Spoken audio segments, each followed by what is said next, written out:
मैं बड़े ध्यान से सुन रहा था। आज नारद जयंती के उपलक्ष्य में क्रांति दूत और ये जो बहुत सफल आयोजन आप लोगों ने किया तत्व चिंतन को लेकर के, आदरणीय हरिहर निवास शर्मा जी ने जिस प्रकार से विषय प्रवेश किया, आपका इतना सफल संचालन आदरणीय विजय मान जी को मैंने सुना।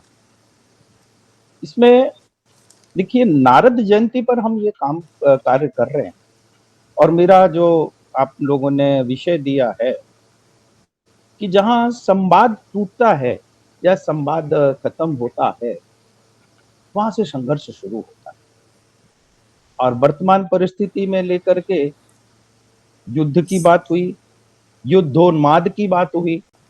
जैसा हम लोगों ने देखा कि पिछले 6 तारीख से जिस प्रकार से भारतीय जनमानस में एक व्याप जिसको कहते हैं, एक बहुत बड़ा जोश बड़ा भरा, आत्मबल भरा कि हम कुचल सकते हैं इस पन को। देखिए, भारतीय चित्ती, भारतीय आत्मा बड़ी सहिष्णु है और ये किसी का तब तक विनाश नहीं करती है।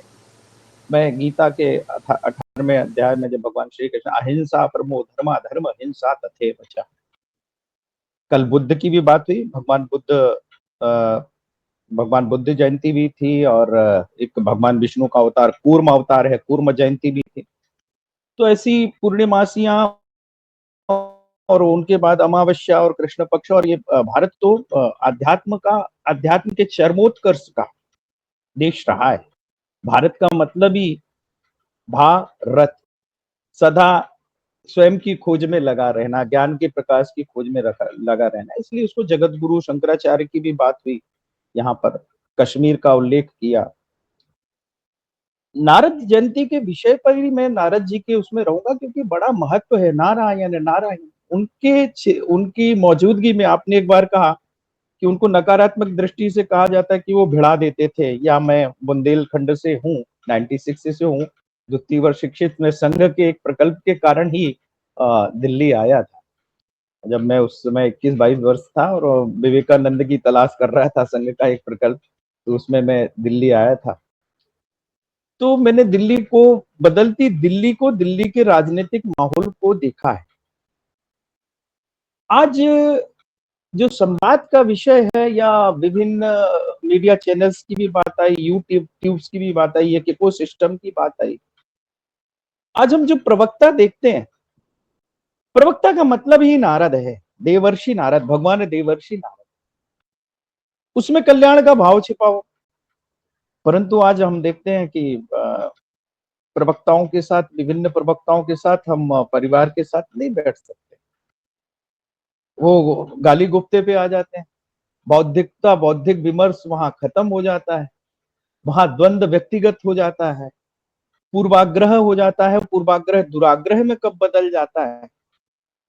तो विमर्श, देश विमर्श का रहा है, सकारात्मक संवाद का रहा है, समान रूप से बातचीत करना, यही है संवाद। और इस संवाद में कंटिन्यूअस सततता है। इसमें समन्वय इधर लगा हुआ है, सतत संपर्क, संवाद, समन्वय। अगर कंटिन्यूअसली, अगर सतत हम संवाद अपने परिवार से भी ना करें, पत्नी और बच्चों के साथ भी अगर हम सतत संपर्क, संवाद, समन्वय ना बना करके रखें, तो हमारा गृहस्थ जीवन भी उथल पुथल होता है।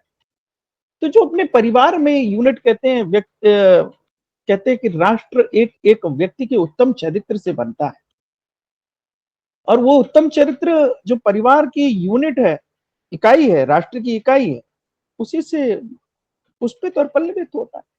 एक परिवार अगर अच्छे से संपर्क, संवाद, समन्वय से, तत्व चिंतन से, आध्यात्म से, सबके समन्वय से, पुरुषार्थ जिसके कहा अपने यहाँ तो चतुर्वर्णी व्यवस्था, चार अपने यहाँ हर प्रकार, चार वेद, चार अवस्था, सारी चीजें चार चार बना करके रखी हुई है अपने सनातन में। चार तीर्थ, चार अवस्थाएं, शारीरिक अवस्थाएं। तो ये सब चीजों का धर्म, अर्थ, काम, मोक्ष सबका संतुलन है। यहाँ मोक्ष की भी बात हुई है, हम सब सनातनी मुमुक्षु होते हैं, परंतु क्या मोक्ष एक ही बार में मिलता है? ऐसा हमारा वैदिक चिंतन, शास्त्रीय चिंतन नहीं कहता। पुनरअपि जन्मम पुनरअपि मरणम, हम बार बार इसमें जन्म लेते हैं, बार बार इसमें मरते हैं फिर एक बार वो करते हैं। और हम जैसे तो जो भारत माता की वंदना करते हैं वो तो कहते हैं, ये माँ बार बार अगर मुझे जन्म ही देना है, हे प्रभु मुझे बार बार जन्म ही देना है, तो इसी भारत भूमि पे जन्म देना, ऐसी बार बार, और इसकी सेवा करने के लिए और इसके लिए बलिदान होने के लिए इसी भूमि पर जाए। हरिहर निवास जी ने बड़ा अच्छा विषय प्रवेश किया। गीतका जी आपने भी कुछ बातें बहुत महत्वपूर्ण की, बार बार आप पहाड़िया जी की पंक्तियों को उल्लेख कर रही थी। विजय मान जी ने कहा एक इकोसिस्टम है इस देश में। तो आज महत्वपूर्ण चिंतन, ये रोज दिवाकर जी को भी धन्यवाद करता हूँ। वास्तव में यहां से ये चिंतन जाए कि आज कहां कहां समाज में संवाद टूट रहा है, और संवाद के टूटने के कारण ये संघर्ष दिखाई दे रहा है। एक बार एकदम सॉलिड हो गया देश कि नहीं नहीं अब पाकिस्तान को तो तोड़ना है, और एक प्रकार से एक जो वर्ग था, मैंने शायद हरिहर निवास शर्मा जी की पंक्तियां देखी थी कि वो, मुझे तो बड़ी प्रसन्नता हुई कि हम कश्मीर ले या ना ले, अखंड कश्मीर पीओके ले या ना ले, देखना एक भाव पकड़े ना। और मैं चाहता हूं, हरिहर निवास शर्मा जी को कोट कर रहा हूं जो उन्होंने फेसबुक पे पंक्तियां लिखी, कि मैं चाहता हूं उन पर चोट हो जो कहते हैं भारत तेरे टुकड़े होंगे इंशा अल्लाह इंशा अल्लाह, भारत तेरी बर्बादी तक जंग रहेगी जारी इंशा अल्लाह इंशा अल्लाह। उस मेंटेलिटी को जो मानवता के खिलाफ है, जो सह अस्तित्व के खिलाफ है, उनको चोट कर रहे थे हरिहर निवास शर्मा जी, और उसमें गहराई छिपी थी कि हम पाकिस्तान के भी टुकड़े कर देंगे, 4 टुकड़े कर देंगे। निश्चित रूप से दो राष्ट्रवादी सिद्धांत के तहत पाकिस्तान बना। भारत विरोध ही एक अननेचुरल कंट्री है जिसका मूल तो हम ही है, हम ही माने भारत का, भारत से ही टुकड़ा निकला। अन्य हिंदू विरोध के कारण, हिंदू एक भूसांस्कृतिक धारणा है, हिंदू विरोध के कारण मुस्लिमों को लिए एक जन्नत वाला हो, पाकिस्तान हो, ऐसा उन्होंने बनाया, और उन्होंने इतिहास को तोड़ मरोड़ करके अपनी पीढ़ियों में जहर भरा भारत के खिलाफ। परंतु ये जो सोशल मीडिया का दौर आया, आईटी का दौर आया, डिजिटल का दौर आया, आज कोई चीज छिप नहीं सकती। आज गुण दोष के अनुसार लोग आती है और वो छन छन करके आती है। तो पाकिस्तान की भी जो यंगस्टर्स है, मैं पाकिस्तान चैनल्स को भी देखता हूँ, क्योंकि मेरी एक खोजी वो रही है कि मैं समन्वय जल्दी प्रतिक्रिया ना करूं, रिएक्टिव ना हूं, और एक छोटा छोटा तत्व विवेचन, आज तत्व चिंतन की तत्व विवेचन, फैक्ट क्या है, सत्य और तथ्य। अभी उनकी बात कर रहे थे भर्तृहरि, हमारे इनके बड़े भाई हुए हैं मालव राज, जिनको हम विक्रमादित्य कहते हैं, उनकी मुझे सूक्तियां याद आती हैं। नासा सभा यत्र ना वृद्ध, वृद्ध ना ते ये ना वदंती धर्मम, अधर्मम सहना यत्र न सत्यमस्ति, सत्यम ना तद यक्षल मभ्यपेति। भर सभा सभा नहीं है जिसमें गुणीजन अनुभवशील अनुभव वृद्ध ना हो। वो सभा कोई भी हो सकती है। मीडिया पे देखते हैं, आप मीडिया पे देखते हैं टीआरपी रेट चाहिए, जिसकी विजय जी उल्लेख कर रहे थे, ये हो गया वो हो गया, बिना उसके सेंसिटाइज करना और भड़काना कि ये करना, प्रोवोक करना और उसको हेडलाइन बनाना।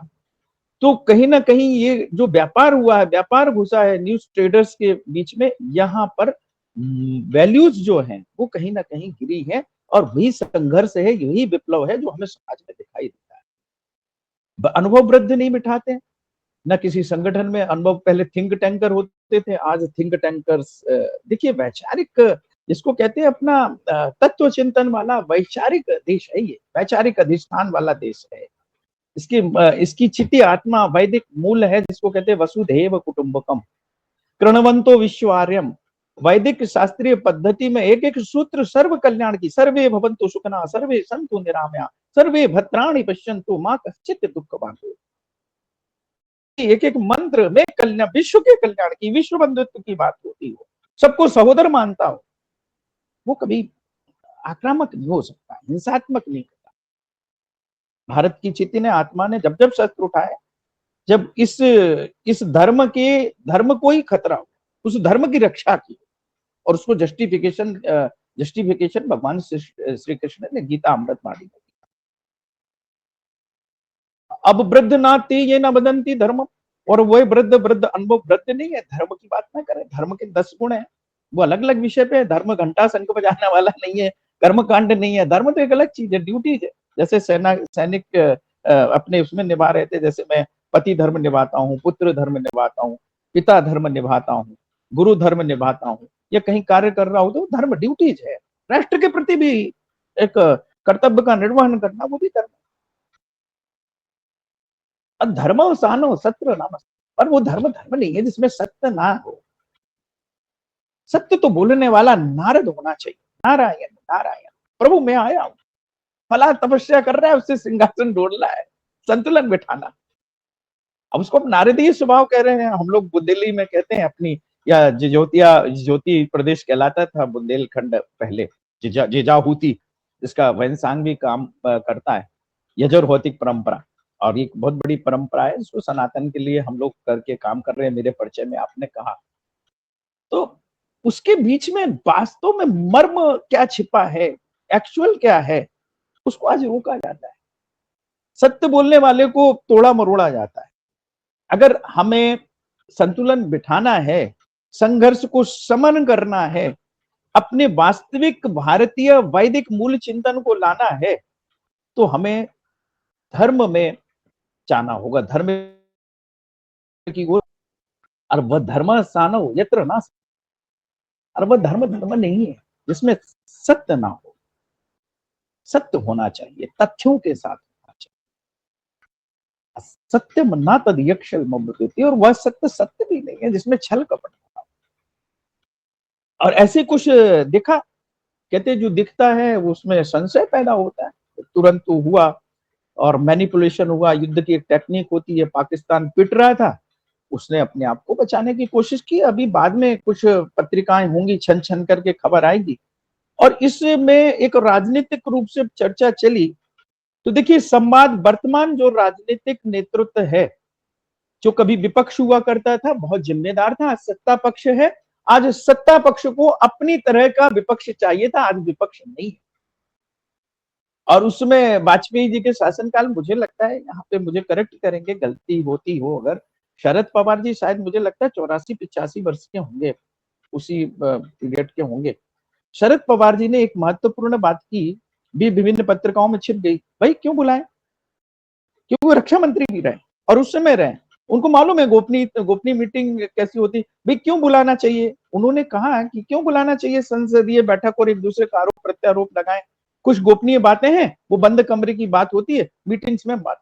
माने एक विपक्षी नेता की, जिम्मेदार विपक्षी नेता की, जो उस समय संवाद और समन्वय पर सतत संपर्क में भरोसा रखता था, भले हमारे वैचारिक मतभेद हो, मनभेद नहीं है, उस समय वो राष्ट्र की बात कह रहे हैं कि नहीं नहीं भाई, कोई बैठक ऐसी नहीं बुलानी चाहिए। अर्थात हर चीज पर हम उसकी पूर्ण तत्व की विवेचना ना करते हुए एक पूरा विप्लव सा पैदा कर दें। अभी कुछ दिनों में और बातें होंगी। देखिए, तो कहीं ना कहीं हमें सेना पर तो भरोसा करना चाहिए। हो सकता है राजनीतिक नेतृत्व या राजनीति के अपनी अलग मंशाएं होती हैं, परंतु थोड़ा सा धैर्य तो रखें। आपत्काल है, युद्ध काल है, संक्रमण काल है, मगर नहीं नहीं, हमें कुछ भी मिला, कहीं का ईंट कहीं का रोड़ा। और वीएफएक्स टेक्निक जो हम लोग लगाते हैं, विजुअल ऑटो विजुअल, और उसमें डिसम डिसम करते हैं, गीत का जी देखा होगा, उसको वीडियो को डाल के बहुत से लोग ये ठोक दिया, वो ठोक दिया, ये देखिए ये है, ये सिस्टम है। प्रमाणित, प्रमाणित किसको मानेंगे युद्ध काल में? सरकार की मिनिस्ट्री को ना मानेंगे, डिफेंस मिनिस्ट्री को मानेंगे, सूचना प्रसारण मंत्रालय को मानेंगे, दूरदर्शन को मानेंगे, रेडियो जो आकाशवाणी है उसको ना मानेंगे। वो क्या कह रहे हैं, प्रधानमंत्री क्या बोल रहे हैं? प्रधानमंत्री बोल रहे हैं खड़े होकर, ऑपरेशन सिंदूर जारी है। कोई ऐसा खड़ा होकर के बोलना हम तोड़ देंगे पाकिस्तान। देखिए, उनकी उनकी उनकी कुछ पंक्तियों को अगर पकड़े कि हम ब्लैकमेलिंग नहीं सहेंगे, परमाणु ब्लैकमेलिंग नहीं सहेंगे, माने एक उभरती हुई ताकत को आज हम प्यारे लग रहे हैं, या हमें हमारी विदेश नीति को ट्रंप तो हमारे साथ खड़ा है, इस बात को सभी लोग मान ले। और इस कार्यक्रम के माध्यम से भारत की 140 करोड़ जनता भी मान ले। अगर विदेश नीति को अगर आप समझ रहे हो, कवर कर रहे हो, कई बार वो कह रहे हैं, हिलेरी क्लिंटन कह चुकी बराक ओबामा कि हम रूस भारत और चीन को एक नहीं होने देंगे, किसी भी ऐसी ताकत को एक नहीं होने देंगे जो भविष्य में हमारी हमारी जो पूरी विश्व में धाक है उसको चुनौती। जिस दिन भारत कॉम्पीट करके तगड़ा विश्व गुरु बनेगा उस दिन अमेरिका की आंख की किरकिरी बन जाए। विपक्षियों को और नव युवकों को, पत्रकारों को जो पत्रकारिता में आए तो वो समझना चाहिए विदेश नीति क्या है। आज विदेश नीति बदली, ये वाजपेयी जी के शासनकाल में बदली, बीच में कुछ ब्रेक लगा, यूपीए ब्रेक लगा, मगर बढ़ता रहा रिसर्च में। मैं कतई नहीं कहूंगा कि मैं संघ की पृष्ठभूमि का पला बड़ा या तीसरी पीढ़ी का हूं तो मैं आलोचना करने के लिए निष्पक्षता से मैं मुक्त कंठ प्रशंसा नहीं कर सकता। भारत के इतिहास में 4 प्रधानमंत्रियों को बहुत कद्दावर और निर्णायक प्रधानमंत्री मैं मानता हूं। लाल बहादुर शास्त्री, जिन्होंने कहा ईंट का जवाब पत्थर से दूंगा, और उनकी षड्यंत्र पूर्वक श्री गुरु जी रोकते रहे कि मत जाओ मत जाओ, और षड्यंत्र पूर्वक उनकी हत्या ताशकंद समझौते के समय कर दी। श्रीमती इंदिरा गांधी, उनको श्री गुरु जी ने ही कहा, लोग कहते हैं वाजपेयी जी ने नहीं कहा, ये तथ्य भी नहीं है और ये सत्य भी नहीं। गुरु जी गोलवरकर जी से उन्होंने मदद मांगी, उनकी भेंट वाजपेयी जी ने करवाई, ये बहुत से लोग जानते हैं, बहुत से लोग जानते हैं। और उसके बाद गुरु जी ने हेल्प की, उन्होंने कहा 1 वर्ष का समय लेंगे, और वो उन्होंने कहा कि नहीं कैंप लगाने हैं, और ये कर करके उन्होंने 1 वर्ष तैयारी ली है, और उसके बाद उन्होंने 71 में 2 भाग किए, श्रीमती इंदिरा गांधी निश्चित रूप से। और फिर अटल बिहारी वाजपेयी जी आते हैं, और 99 में उन्होंने देश की धारा बदली और बहुत बड़ा सारा किया। और आज वर्तमान में मोदी जी, तो निश्चित रूप से हम लोग कंप्रोमाइज करते हैं, क्योंकि देखिए ये विषय आज हम लोगों ने धार्मिक, सांस्कृतिक, राजनीतिक और आध्यात्मिक चेतना के बीच में ये रखा है। चूंकि विषय सारे हो गए तो मैंने इस विषय को टच करना उपयुक्त समझा। वही चिंता हुई कि वही गलती तो नहीं की जो ताशकंद में शास्त्री जी ने की, वही गलती तो नहीं की जो इंदिरा जी ने शिमला समझौते में की, 93,000 हमारे पास थे और हम लोगों ने उनको दिया। वही गलती तो नहीं की जो वाजपेयी जी ने स्वीकारोक्ति की, हमसे गलती हुई, हम 13 महीने सेना लगाए रहे और हमला नहीं किया, उसी समय कमर तोड़। तो वही एक्सपेक्टेशन, वही इंफॉर्मेशन कि मोदी जी मारेंगे, मोदी जी मारेंगे, और मारा भी, अच्छे से मारा, अच्छे से कुचला। हम देखिए कितना प्रोफेशनली, हम लाशें गिनने थोड़ी गए थे, हमने तो टारगेट किया। अब वो छिपा जाए चोर, बाद में आती है बाद में आती है अपनी कारगिल की कि भाई हमारे 999 कुछ हमारे शहीद हुए थे कारगिल में, तो 5,500 उनके भी मारे गए थे। बाद में उनकी कहानियां याद आती है 20-22 वर्ष। तो आज भी उनके मारे गए होंगे तो छिपा रहे हैं, क्योंकि उनको होड़ रहती है, यहाँ यहाँ हमने कुछ किया और वो करते हैं। उनकी टेक्निक है, झूठ बोलो, उनके पास कुछ है नहीं तक, वो आएगी आज कितने माने। तो हमारी जो प्रेस ब्रीफिंग हुई, हम सैनिक कह रहे हैं हमारे एक से एक प्रोफेशनल नहीं है, पेशेवर है भाई, हम लाशें थोड़ी गिनने गए थे, हम तो शार्प टारगेट करने गए। वहां नूर खान बेसिक उनका तोड़ दिया, घबरा गए। हम ठेठ बुंदेली में बोले, आप लोग पिलरियां चौंक गई, पिलरियां चौंक गई माने वो कांप गया, जिसके आधार पर ये कहते हैं ना कि ये चौंक गई, हिलने लगा वो उसकी टांगे कि अब तो हमारी सत्यानाश, बेड़ा था। That is the commitment for अपना जो बढ़ता भारत है, इसके प्रति निष्ठा ये जागृत हुई है। और ये एक इकोसिस्टम है हमारे बौद्धिक चिंतन से, हमारे सोशल मीडिया के जिम्मेदारी से। आदरणीय हरिहर निवास शर्मा जी, मेरे ख्याल से 2008 हम लोगों को 17-18 वर्ष हो गया फेसबुक की मित्रता में, और बीच में वो दिल्ली आए तो मिले मेरे से, परिचय, तो बहुत बड़ी आत्मीयता के साथ हम लोगों ने इसका निर्वहन किया है। सोशल मीडिया की जिम्मेदारी को भी समझाया कि हम सोशल मीडिया के माध्यम से क्या कर सकते हैं। और प्रधानमंत्री जी को टैग करके मैंने एक लेटर भी लिखा है कि भाई इसकी आचार संहिता भी बना दीजिए, मीडिया की जिम्मेदारी तय कर दीजिए। ये जो 5 बजे उल्टे सीधे लोगों को बुला करके बिना मुल्ला मौलवी और पंडित विद्वान और बना करके वो चौ चौ करवाते हैं, उसकी आचार संहिता लागू करवाइए, किसको बिठाना किसको नहीं बिठाना। आप राजनीतिक दल का प्रवक्ता जो है वो नारद है, माने उस दल की, संगठन की विचारधारा का मुख्य वक्ता है। आप कैसे अनभिज्ञ लोगों को गूगल और विकिपीडिया को वो कर रहे होते हैं और फिर वो बोलने लगते हैं, फिर तू तड़ाक में आ जाते हैं। इस पर भी इस पर भी रोक लगानी चाहिए। वैचारिक अधिष्ठान का दल कहा गया, तो वैचारिक जो थिंक टैंकर था उसको फिर से लागू करिए। मैंने लिखा उनको, आप उसकी थिंक टैंकिंग व्यवस्था को लागू करिए। मैंने लिखा उनको, प्रधानमंत्री जी अगर आगे 75 वर्ष के हो रहे हैं और आप वास्तव में महापुरुष है तो छोड़ दीजिए संगठन को, वैचारिक अधिष्ठान वाले चलाएंगे, तब आप तपोनिष्ठ कहलाएंगे। नहीं तो ये धरती राम कृष्ण शिव के प्रतिष्ठान को भी तोड़ गई, मगर रामकृष्ण की चिति हमारे यहाँ बनी रही। समय किसी को नहीं बचता। मैं अपने पिताजी से तुलना नहीं कर सकता। मैं अपने बड़े बड़े लब्ध प्रतिष्ठित अधिवक्ता रहे हैं, भारतीय जनसंघ के संस्थापक सदस्य रहे। मैं अपने दादाजी से, यानी पितामह से, पंडित नर्मदा प्रसाद मिश्र सिटी कोतवाल रहे हैं, गांधी हत्याकांड में जेल गए, मैं उनसे अपनी तुलना नहीं कर सकता। मैं प्रपितामह से नहीं तुलना कर सकता। क्यों? क्योंकि उन परिस्थितियों में उनके साथ उन्होंने जो निर्णय लिया, उस परिस्थिति में, देश काल परिस्थिति में वो उपयुक्त था। तो हम, ये भी गलत है, गलत ट्रेंडिंग है कि इंदिरा जी की मोदी जी से तुलना करना। विपक्षियों को ऐसा नहीं करना चाहिए, और ना इस और उनकी फिर शास्त्री जी से तुलना करना या वाजपेयी जी से तुलना करना नहीं भाई।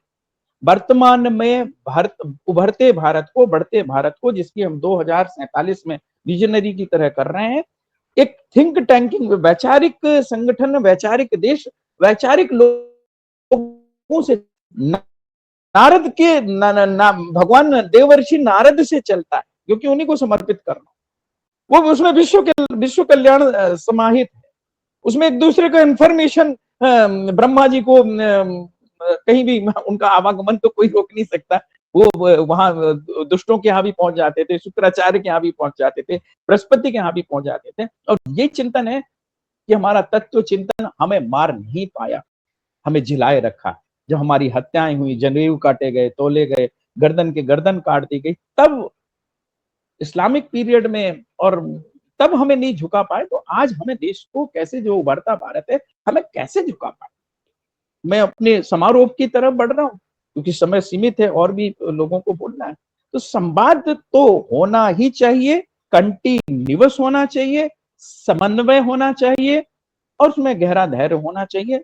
आज नितांत आवश्यकता है कि हम परिवार यूनिट को, जो समाज यूनिट है, जो हमारी कॉलोनीज हैं, इसमें हम छोटी छोटी गोष्ठियां करें, सकारात्मक लेख लिख पाएं, संतुलित लेख लिख पाएं, सेंसिटाइज काम करें, और अपने राष्ट्रीय धर्म को समझें, राष्ट्रीय कर्तव्य को समझें। बड़ा विषय है, बहुत बहुत मूर्धन्य अनुभवी व्यक्तित्व यहाँ विराजमान है। इस पर चिंतन सबको मिलकर के करना चाहिए, क्योंकि पुनरपि जन्मम पुनरपि मरणम, हम मरने के बाद हमारा इतिहास पुरुष समग्र चिंतन के साथ लेखनी लिखेगी, और इतिहास लिखेगा कि इतिहास की क्या भूलें हुई है, इतिहास को क्या कर सकते हैं। ये इतिहास पुरुष के ऊपर छोड़ना चाहिए, हमें अपना चिंतन नहीं करना चाहिए। हम दी बेस्ट कैसे दे सकते हैं, ये हमें आज सोच करके सतत संपर्क, संवाद, अगर संघर्ष करना है तो संघर्ष किसके लिए करना है, अपने अपने धर्म के रक्षा करना, एकजुटता के साथ करना। 140 करोड़ देवी देवता अगर हम कहते हैं, तो मत, मजहब, पंथ से हम अलग दिखते हों, परंतु हम एक ही माँ के पुत्र हैं, हम एक ही माँ के पुत्र पुत्री हैं, ऐसा हमारा चिंतन सुबह से होता है। हमने तो बचपन से कहा, मैं समारोह की तरफ बढ़ रहा हूँ, कराग्रे वस्ती लक्ष्मी कर्मधई सरस्वती कर्मूलेत गोविंदा प्रभातई करदर्शनम समुद्र वसने देवी पर्वत स्तन मंडली विष्णु पत्नी नमस्तुभ्यम पादस्पर्शम चमस।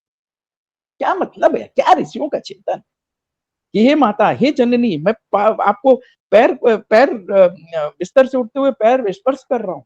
ये विशाल स्तन कैसे, पर्वत स्तन मंडले, ये हिमालय है, विंध्याचल है, सह्याद्री है, ये सप्त ऋषियों, ये सप्त नदियां निकल रही है, गंगा यमुना सरस्वती, अभी वितस्ता की बात, ये कश्मीर से लेकर के कन्याकुमारी, और यहाँ से अटक से लेकर के जोरहाट और कटक तक, असम के जोरहाट तक, पूरी उर्वरा शक्ति से लहलहा देती है। और उसके परिणाम स्वरूप जो हम धन अनाज ग्रहण करते हैं, उससे हमारी एक ही धमनियों में एक ही रक्त बह रहा है। वो भारत माता का। इसलिए हम प्रांत वेशभूषा से अलग दिखते हैं, हमारे एक ही माता के। ये भारतीय, ये भारतीय अध्यात्म, ये हिंदुत्व की भू सांस्कृतिक अवधारणा, ये चिति, ये आत्मा, ये मूल चिंतन, तो इस भारत भू को कौन नुकसान पहुंचा सकता है? ऐसी अपेक्षा के साथ कि हम इस विचार को नीचे तक ले जाएं, नीचे तक कहें और बताएं कि भाई हमें हमारे हमारे अलग बोली हो सकती है, भाषा भेद हो सकते हैं, मगर हम एक ही माँ के हैं। हमारा हमारा किसी को भी किडनी लग सकती है, हमारी आंख किसी को लग सकती है, जिससे मैच कर जाएगा वो लग जाएगा। इतनी सी बात कह करके मैं सभी को प्रणाम करता हूँ। मैं सबको नमन करता हूँ। इतना अच्छा भारत माता